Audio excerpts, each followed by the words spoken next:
এটাই প্রমাণ করে জিতু কামাল কতটা ভালো একটা মানুষ এবং কতটা শিক্ষিত একটা মানুষ। যারা জিতু কামালের সোনার সংসার অ্যাওয়ার্ড পাওয়া নিয়ে এই যে নেগেটিভিটিগুলো ছড়ালেন বা নেগেটিভিটিগুলো এখনো পর্যন্ত ছড়িয়ে বেড়াচ্ছে, তাদেরকে জিতু কামাল কোনো উত্তর তো দিলেই না, বরং এমন একটা পোস্ট করলেন তাদের মুখে উল্টে ঝামা ঘষে গেল। সত্যি এই মানুষটা যা পোস্ট করছে বা যেরকম যা লিখছে এতটা ভালো লাগছে ওনাকে, মানে ওনাকে যত দেখছি তত ভাবছি যে এই মানুষটা কতটা নিজেকে মানে একটু ঠিকভাবে ব্যালেন্স করে চলছে। কারণ চারিদিকে এত নেগেটিভিটি, এত কিছু, কোনো কিছুতে মুখ না দিয়ে, কোনো কিছুতে মুখ না খুলে নিজের মতন নিজে এগোচ্ছে। মাঝে মধ্যে যে মুখটা খুলছে সেটা কিন্তু কড়াভাবে খুলছে না, এমনভাবে খুলছে যাতে সেই সকল হেটার্সদের মুখে ঝামা ঘষে যায় এবং জিতু কামাল আরও মানে তার ফ্যান ফলোয়িংরা খুশি হয়, এরকমভাবে কিন্তু তিনি মাঝে মধ্যে একটা রিপ্লাই দেন। তো জিতু কামাল সোনার সংসার অ্যাওয়ার্ড নিয়ে পোস্ট করেছেন, আমার ভালো লাগলো।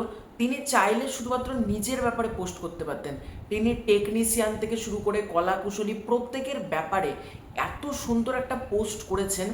সেখান থেকেই প্রমাণিত এই মানুষটা সত্যি করেই মানে সিরিয়ালের ইন্ডাস্ট্রিকে অন্য জায়গায়, অন্য লিগে নিয়ে যেতে চায়। সিরিয়ালের ইন্ডাস্ট্রি বলা ভুল, মানে ইন্ডাস্ট্রিটাকেই মোট কথা তিনি খুব ভালোবাসেন, কারণ তিনি যেহেতু সিনেমাতেও কাজ করেন। তো আজকের এই ভিডিওতে ব্যাপারটাকে নিয়ে আলোচনা করব। তার আগে তোমাদেরকে অনুরোধ করব তোমরা প্রত্যেকে গোটা ভিডিওটা দেখো। তোমাদের যদি ভিডিওটা ভালো লাগে ভিডিওতে একটা লাইক করো, কমেন্ট করো। চ্যানেলে প্রথমবার হয়ে থাকলে চ্যানেলটাকে অতি অবশ্যই আগে সাবস্ক্রাইব করে দিও। জিতু কামাল এখানে বিভিন্ন সোনার সংসার অ্যাওয়ার্ডের সেগুলো রেখেছেন, ছবিটা দিয়ে উনি পোস্ট করছেন। আগে একটু মনোযোগ সহকারে পড়ুন, তারপর কমেন্ট করবেন, বা না চাইলে কমেন্ট করবেন না, অযথা অন্ধকারে ঢিল মারবেন না। এটা জিতু কামাল কিন্তু প্রথমেই মানে এই লাইনটাকে ব্র্যাকেটের মধ্যে করে তিনি লিখছেন। আজকে জি বাংলা সোনার সংসার অ্যাওয়ার্ড টেলিকাস্ট হলো, যেহেতু তিনি এটা গতকাল রাত্রিবেলাতে পোস্ট করেছেন তাই তিনি বলছেন আজকে জি বাংলা সোনার সংসার অ্যাওয়ার্ড টেলিকাস্ট হলো।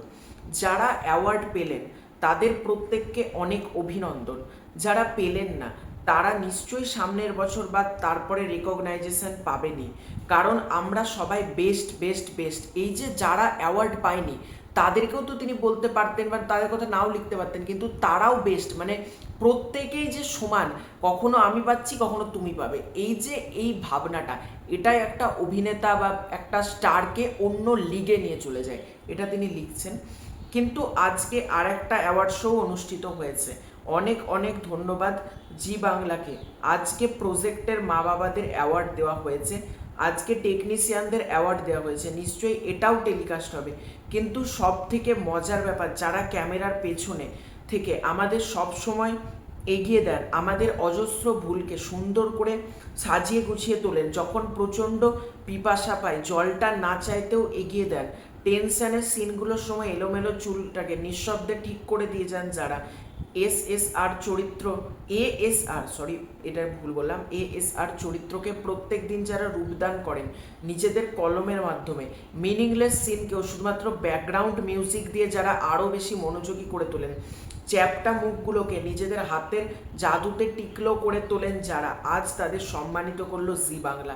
এই যে টেকনিশিয়ানদের কথাটা বলা হয়েছে এখানে, যে জল না চাইতেও এগিয়ে দেন, মানে যখন পিপাসা পায় বা টেনশনের সিনগুলো, এলোমেলো চুলগুলো কিন্তু ঠিক করে টেকনিশিয়ানরা, এএসআর তাদেরকেও কিন্তু কোথাও গিয়ে জিতু কামাল বলছেন যে প্রতিদিন রূপদান করেন।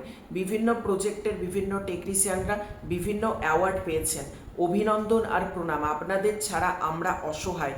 হ্যাঁ, আমাদের প্রজেক্টেরও টেকনিশিয়ানরা অ্যাওয়ার্ড পেয়েছেন এবং আমাদের অনেক অনেক গর্বিত করেছেন। আমার ডিরেক্টর অমিত সেনগুপ্ত, আমার ক্যামেরাম্যান গোবিন্দদা, আমার সহলেখিকা শ্রাবন্তীদি, আমার সংলাপ লেখক টুবলুদা, আমার সাউথ ইন্ডিয়ান এডিটর বাবুলাল, আমার আর্ট ডিরেক্টর তন্ময়দা, আমার হেয়ার ড্রেসার শ্যামলিদি। শুধুমাত্র জীবন মানে জি বাংলা নয়, টেকনিশিয়ান মানেও জি বাংলা। এই যে টেকনিশিয়ানদেরকে তিনি এতটা রেসপেক্ট করে লেখাটা লিখলেন, এটা কজন পারে। সত্যি আমার এটা এতটা ভালো লাগলো, এই জন্য ভিডিওটা বানালাম। তো তোমাদের পুরো ব্যাপারটাকে কেন্দ্র করে কি মতামত কমেন্ট করে জানিও। খুব শীঘ্রই দেখা হচ্ছে নতুন কোনো ভিডিওতে, ততক্ষণের জন্য বাই বাই।